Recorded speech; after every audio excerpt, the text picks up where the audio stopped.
Bonjour à tous et bienvenue sur cette nouvelle vidéo les amis. Aujourd'hui je vais vous parler d'un petit récepteur HF, le ATS 120, qui est un récepteur portable, ultra portable comme vous le voyez, hein, c'est vraiment tout petit et qui fonctionne vraiment très bien. Il n'y a pas à dire, c'est vraiment très bon comme matériel. Et donc je voulais vous le présenter sur la chaîne parce que je pense que c'est du matériel qui est très judicieux à acquérir, surtout dans une optique de prepping, de survivalisme, etc. On va reparler un petit peu des ondes HF, de ce qu'on peut y écouter et pourquoi je vous conseille d'avoir un récepteur HF dans votre setup de communication. Ça peut nous permettre de recueillir beaucoup d'informations dans un format comme celui-ci, vous voyez, qui est extrêmement compact. Et donc vraiment c'est quelque chose que je trouve très intéressant. Alors avant ça peut-être, alors je vous laisse vous abonner à la chaîne, un petit pouce bleu pour encourager la vidéo. Je vous avais déjà présenté le récepteur HF de table, le ATS 25. On peut dire que c'est un petit peu pareil, un petit peu le même principe que l'ATS 25. Sauf que là, comme vous le voyez, c'est une version ultra portable, vraiment tout petit, hein, à la manière d'un petit Nokia à l'ancienne, hein, beaucoup plus petit qu'un talkie-walkie, et qui fonctionne vraiment très bien. Et vous allez voir qu'il fait énormément de choses pour un si petit appareil et pour un prix qui reste contenu de l'ordre de 100 €. Donc je pense que c'est un appareil qui peut être très intéressant. En premier point, un petit retour sur la bande HF. Donc qu'est-ce qu'on peut entendre et l'intérêt en fait de s'équiper sur la bande HF. En fait, on va pouvoir écouter une multitude de choses qui sont transmises en HF, et là on va parler de très longues distances, voire des distances mondiales. Donc avec un petit récepteur comme ça, il est multimode, multibande, de 0 à 30 mégas. En gros, il fait tout. C'est-à-dire que vous allez pouvoir absolument tout écouter avec cette radio. Vous allez pouvoir écouter les radiodiffusions en AM. Donc là, déjà, d'un point de vue survivalisme ou prepping, ça va vous permettre de vous tenir informé avec des radios qui diffusent en AM, des radios mondiales. Donc des radios d'autres pays. Vous allez avec ça capter tous les pays du monde quasiment. Radio Chine, Radio Vietnam, etc. pour l'Asie. Vous allez avoir des stations de l'Amérique du Sud, et y compris en Europe, y compris des radios françaises, hein. Il n'y en a pas encore beaucoup, mais il y en a quelques-unes. Et ce qu'il y a de bien avec ça, c'est que vous allez pouvoir capter des informations d'autres pays. Donc en cas de rupture, vraiment de normalité, de communication, etc., un petit appareil comme ça peut vous permettre d'avoir des informations et qui viennent de très loin. Ce que j'aime bien également, par exemple, avec un petit récepteur comme ça, c'est que vous avez énormément de stations AM qui diffusent depuis les pays africains et qui diffusent en français également. Donc c'est toujours bien d'avoir un autre son de cloche aussi sur les actualités, de voir comment c'est traité, ce qui est dit dans les autres pays. Tout ça dans le but de capter le maximum d'informations. Si je devais décrire l'intérêt d'un récepteur HF en cadre de situation dégradée, c'est pour recueillir le plus d'informations possible. Donc ça, on va pouvoir écouter par exemple toutes les radios AM des radiodiffusions. Deuxième chose qu'on va pouvoir écouter, c'est la radio FM normale, la classique, hein, le broadcast. Donc ça, c'est un récepteur qui fait RDS. Vous allez pouvoir écouter toutes les radios commerciales françaises sans aucun problème. Autre chose que vous allez pouvoir écouter, il fait tous les modes. Il fait LSB et USB. Donc il fait également les écoutes par exemple sur la bande CB. Donc avec un simple petit récepteur comme celui-ci et une antenne adaptée, vous allez pouvoir écouter la bande CB, la bande des 11 mètres, que ce soit en AM, en FM ou en USB ou LSB. Donc ça fait déjà pas mal. Et dernier point, peut-être le plus important, c'est que vous allez pouvoir avec ça capter toutes les fréquences radio amateurs et donc intercepter des communications entre radio amateurs. Et notamment, il fonctionne vraiment très bien avec des antennes qui sont plus ou moins taillées, plus ou moins accordées sur la bande des 40 mètres et des 20 mètres. Donc il est très facile avec ce récepteur de pouvoir écouter des radios amateurs, de savoir ce qu'il se dit dans le monde entier sur les bandes radio amateurs. Donc voilà pour tout ce qu'il fait. Donc vous allez voir que ça fait vraiment pas mal. Donc ça, je vous dirais que la multitude d'écoutes, eh bien, c'est pour l'intérêt d'avoir un récepteur à ondes courtes. Maintenant, sur cet article en particulier, je vais vous faire le détail de ce qu'il fait avec l'afficheur tactile, le sélecteur de bande. Il fait également le Bluetooth, donc vous allez pouvoir l'appairer sur des oreillettes sans fil ou un speaker sans fil également. Donc vraiment pas mal.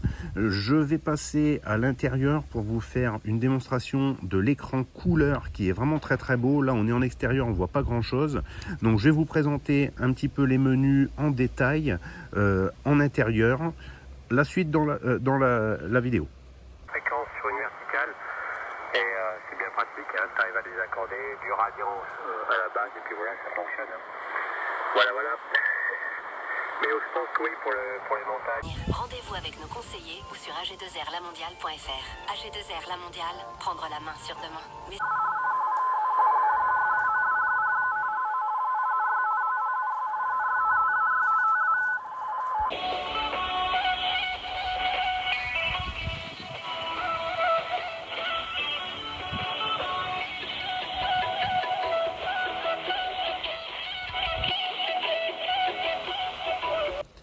Donc au niveau des antennes, bien sûr, comme sur toute bande HF, vous savez qu'il va falloir accorder les antennes sur la bande que vous voulez écouter. De base, il y a l'antenne télescopique qui est fournie avec, alors qui est assez petite, je dirais qu'elle fait un petit peu moins d'un mètre. Ça marche, ça marche plutôt pas mal, mais dès que vous voulez écouter vraiment des communications sur le 20 mètres, sur le 40 mètres ou en 11 mètres en CB, là, il va falloir passer sur une antenne externe. Donc comme vous le voyez ici, ce qu'il y a de bien vraiment, c'est qu'il y a une prise simplement en jack 3.5 pour brancher n'importe quel type d'antenne. Donc ça c'est plutôt intéressant. Moi ce que je vous conseille de base, c'est de prendre la classique, je vous l'avais déjà présenté, l'antenne XH Data ou la Texan, ou enfin voilà, toutes les marques font la même antenne. En gros c'est un bout de fil qui est enroulé là-dedans, qui mesure entre environ 6 mètres de long, et qui a une fiche, comme vous voyez, jack 3.5. Donc il suffit de prendre ça, vous allez la brancher au cul de l'appareil et vous tirez le fil, vous le tendez dans un arbre et ça va accroître grandement la réception. Ça va faire vraiment le boulot pour capter une multitude déjà de bandes. Donc ça c'est vraiment pas mal. Donc première chose que je vous conseille d'acheter avec, c'est une antenne filaire rotative. Ça prend vraiment pas de place, vous voyez, par rapport à ma main c'est rien du tout. Donc avec ça vous avez un setup qui vraiment tient dans la poche et qui va vous permettre d'être tout de suite opérationnel. Deuxième type d'antenne qui, à mon avis, fonctionne parfaitement avec ce type de récepteur, où l'intérêt, c'est d'avoir quelque chose le plus portable, le plus compact possible, c'est le micro-dipôle.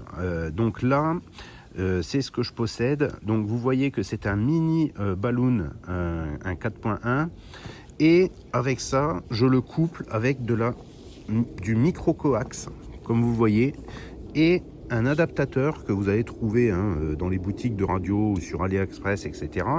C'est un adaptateur qui va vous permettre d'avoir un jack 3.5 directement et qui va sortir en BNC. À partir de là, avec du BNC, vous allez pouvoir raccorder n'importe quelle antenne qui va être accordée sur la bande HF que vous voulez écouter.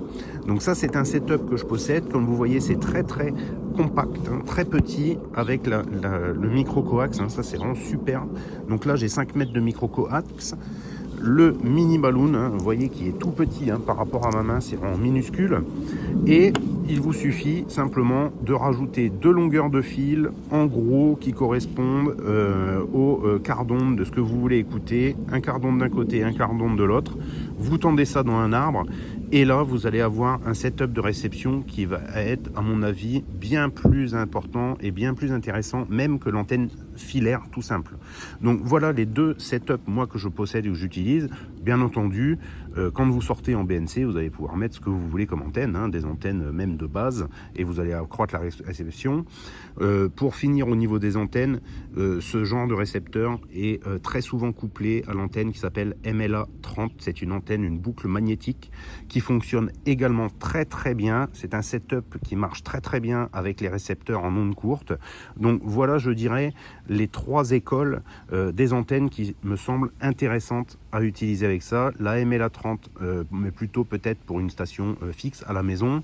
Et ces 2 setups d'antennes mobiles, vous voyez, composés d'antennes filaires comme ça. Vous savez sur cette chaîne que moi personnellement j'adore les antennes filaires parce que ça a un très bon rendement et un encombrement qui est vraiment tout petit. Vous voyez, par rapport à ma bain, de la micro coax, du micro coax, je tends ça dans un arbre et j'ai une réception qui est parfaite sur toutes les bandes radio amateurs. Donc ça peut être vraiment un setup intéressant.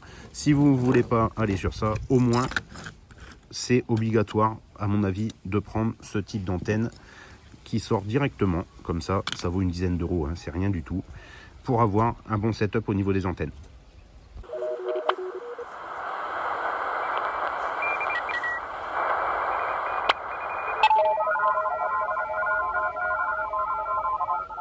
Pour passer soit en vertical, soit en boucle, et puis la boucle, je vais de nouveau travailler non périodique, le plus long possible. Les arbres, ils font plus de 20 mètres de haut, hein. Ils font presque 25 mètres de haut, les arbres qu'il y a ici autour, pour certains. Et là, je vais regarder avec des gens qui sont des spécialistes en fait des arbres, hein. C'est des grimpeurs, quoi. C'est des gens... Das Waldbarier Tschüss und Grüße aus dem Saarland, Delta Kilo 4X Whiskey. Je fais partie du musée portuaire de Dunkerque, dans le bassin du commerce, avec à côté le bateau phare, le centre des petits. Et puis, le pilotis et tout ça, il y a plein de petits bateaux, là, il y a un vieux remorqueur également, enfin, vieux remorqueur, un remorqueur de l'époque héroïque après-guerre.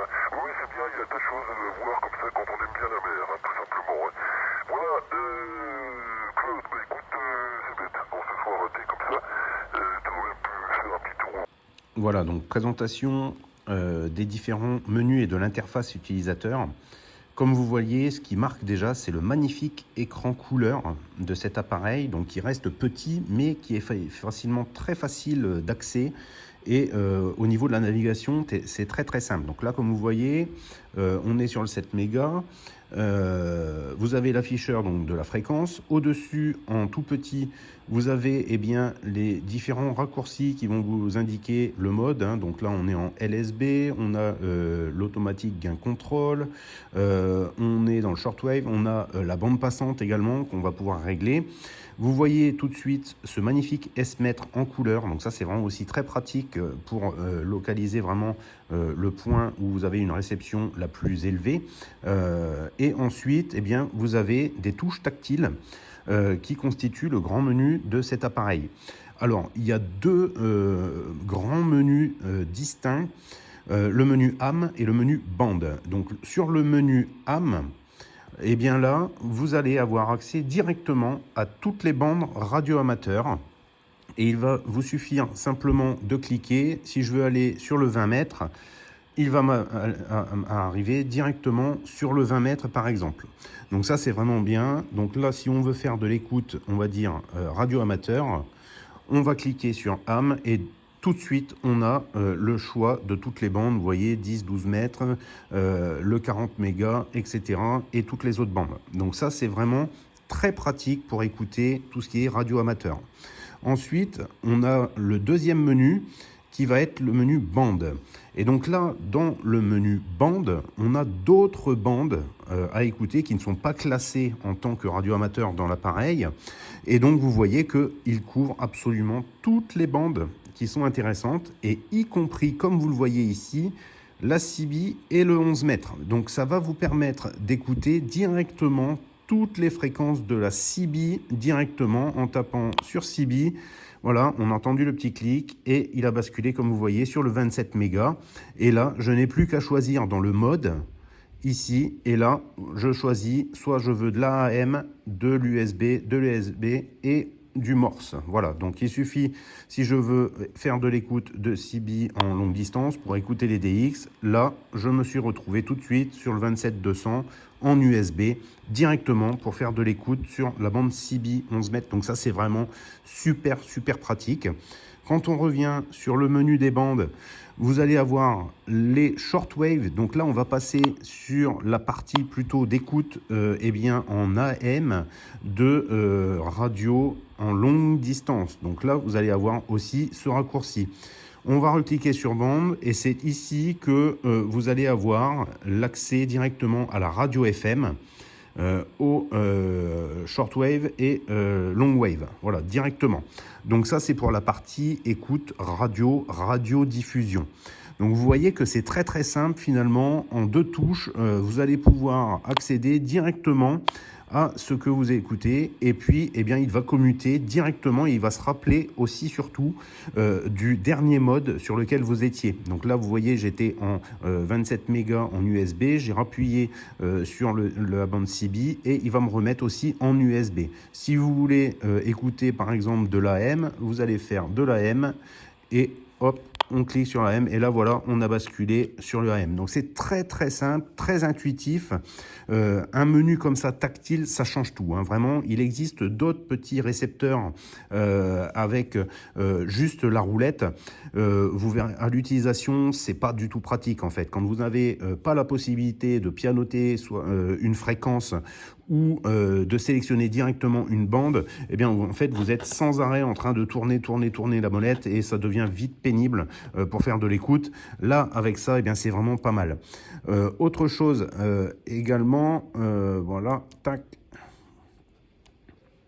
Donc on a des raccourcis ici, donc sur le bouton qui est poussoir, hein, donc vous pouvez le pousser. Donc si vous poussez une fois, vous allez avoir le réglage du volume et une deuxième fois, vous allez avoir le réglage du squelch. Voilà, tout simplement. Donc une troisième fois et vous revenez en fréquence.